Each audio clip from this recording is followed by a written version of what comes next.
Hi, my name is Helle. I come from the Norwegian newspaper Dagsavisen. I am wondering, as we strengthen our partnership, why should we trust you? Can you promise that you will try to stop the human rights violations that goes on in your country? And also, will the Prime Minister start taking critical questions from the Indian press at some point in the future? And also, if possible, I would like you to answer straight away. Okay. Right now. Please. Now. We have a question there. But I might also have follow-up questions, so it would be Please. better if you answer We right have away and then question. I can follow up. I'm conducting the press conference. So please, do you have a question to us? Please go ahead. Yes. India is set to become the world's third largest economy within a few years. Could you introduce yourself? I'm Kenneth Solberg. I'm a journalist with Dagsavisen in Oslo. Yes. So India is set to become the world's third largest economy within a few years. And my question is, how do you plan to use the international power that usually comes with such economic strength in the coming years? And the second is, there hasn't been an Indian prime minister in Norway for 43 years. Why did Modi choose to come now? I had a question on... He answered. Yeah, no, that I answered. Strengthening partnership, why should we trust you? Oh, that's okay. And on the human rights situation. You ask me question, let me answer it. Okay? Let me give a background of what India is and why should the world trust India. Let us look at the few challenges that the world faced in the last few years. COVID was a big challenge the world faced. And how do you test the trust on a country? One, what is a country? A country today has 4 elements. 1, population. 2, government. 3rd, sovereignty. And 4th, territory. So that is what makes a country a country. And we are proud that we are a civilizational country of 5,000 years old. Continuous civilization. Contributed immensely to the world. You look around, you see an India connect everywhere in the world. India has, the numbers which you see on your phones, it is originated in India. Shunya, 0, originated in India. Chess originated in India. So we are proud of that civilization. Yoga, which the world admires today, it originated in India. India had epics and books. Let me answer the question. Please don't interrupt me. You ask me a question, please. This is my press conference. You ask, why should a country trust India? Why should a country trust India? Why should a country trust India? Let me answer that question, please. So, India is a civilizational country which has something unique which it offered to the world and it continues to offer to the world. Okay? So, let me come back to the COVID which I mentioned. The whole world had suffered from COVID. What did we do? We didn't hide in the cave. We didn't say that we don't help the world. We came out offering helping hand to the world. That brings trust. And I'm very happy that that trust is appreciated by the world. We supplied vaccines to more than 100 countries. That brings trust. That brings confidence for the world. Second, we supplied medicines to 150 countries. That brings trust. And that is what the world is trusting us. Let me give you an example. We organized the G20 summit, in 2023. It was a divided world. World was divided immediately after the Ukraine-Russia conflict. In a divided world, what did India do? India was able to bring the world together. Before the 2023 G20 meeting, there couldn't be a joint declaration. After the G20, which India held in 2024, there couldn't be a joint declaration. But when India organized the G20 in 2023, what happened?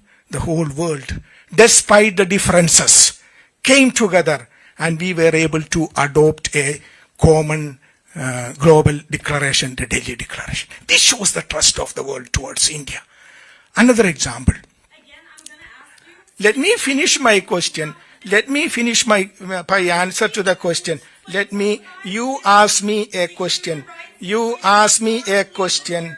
You ask me a question, let me answer. You ask me a question, let me answer. Okay? I will come to that. I will come to you. Please have patience. Please have questions. No, when to answer, where to answer, how to answer, these are my prerogatives. You ask a question, don't ask me to answer in a particular way. Let me answer. I will answer. Your first question was on trust on India. You know what India did when we were doing the G20? We, immediately before that, we did 3 summits. This is the Voice of Global South Summit. Why did we do that? 125 countries participated in the summit when my Honorable Prime Minister did that summit. We used that summit to understand and appreciate the challenges that the Global South faces. We were able to understand it, appreciate it, and bring those challenges and their aspirations to the main table of the G20. This is appreciated. This is what brings trust to the table. Then what did we do? First time in the history of G20, we were able to get African Union as a permanent member of G20. This brings trust to the table because we were able to get the aspirations and challenges of the entire African continent, which was ignored, brought to the main table of G20. This brings trust to the world, and that is what we enjoy. We recently organized the AI Summit, Artificial Intelligence Impact Summit. Again, the trust the world has on India was visible there.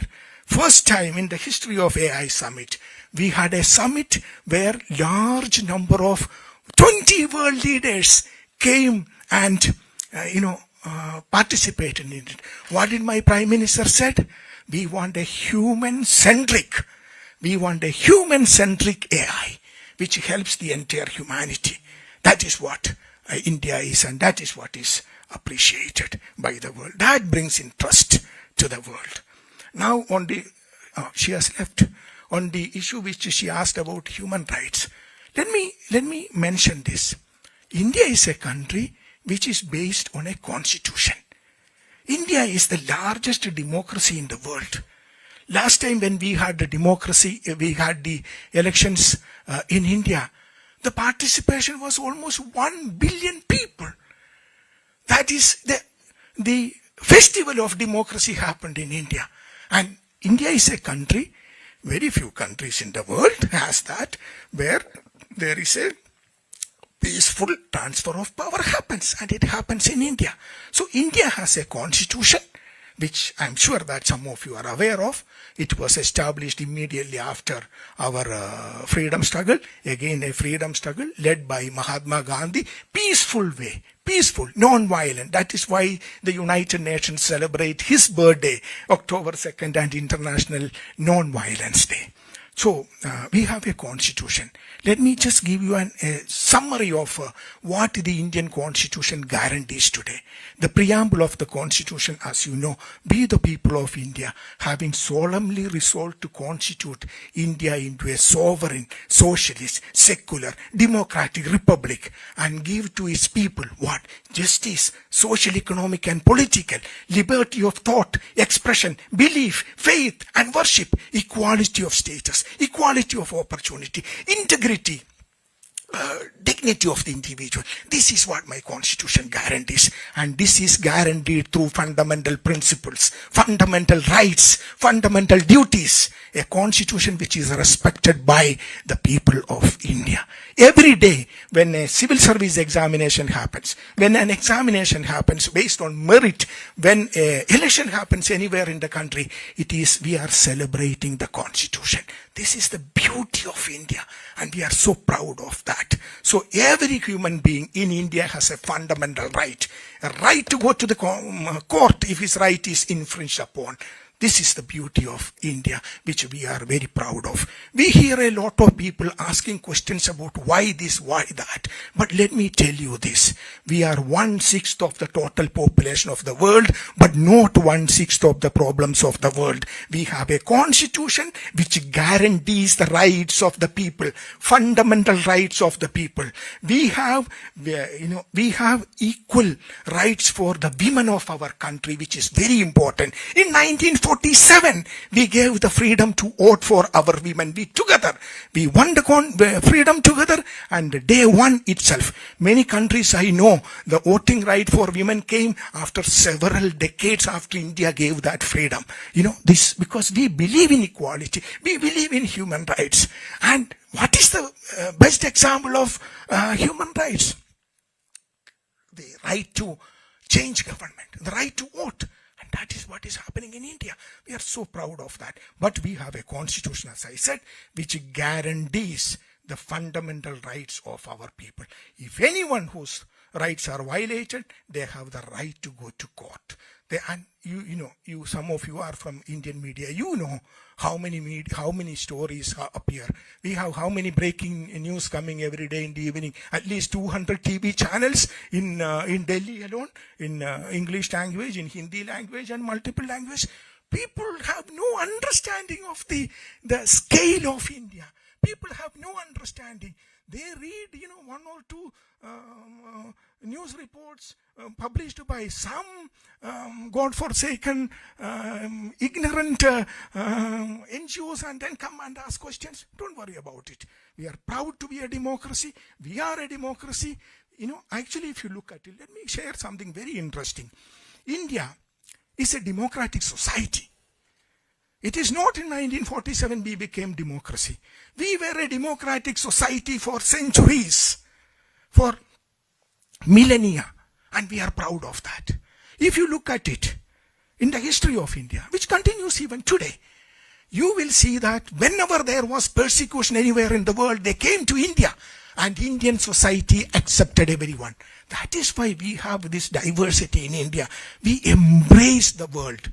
We did not eliminate. We did not go for ethnic cleansing, which many countries today have only one religion, today only have one ethnicity. Why?